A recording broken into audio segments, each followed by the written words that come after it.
40 финалисти на надпреборувањето Intel 2011 за најдобар млад научник, додека беа во Вашингтон се сретнаа со научници и политичари, а ги прими и председателот Барак Обама, кој инсистира на образовни реформи за поконкурентни образовани млади кадри. 17-годишната Селена Ли од Сакраменто, Калифорнија, беше петопласирана.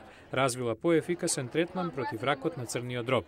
Нема доволно ефикасни третмани на овој вид рак, така што сакав да помогнам во ова поле.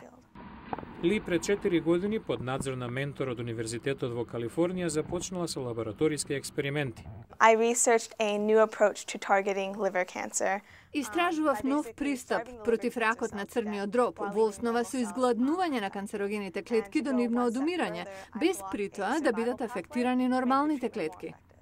Како подршка за натамошните научни проекти, Ли доби награда од $30,000. Сонува еден ден да стане лекар.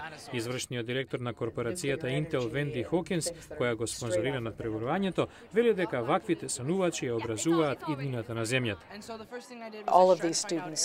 Сите овие ученици веќе се научници, имаат способност и знаење да гледаат на светот, чинат прекрасни нешта, очекувани и неочекувани.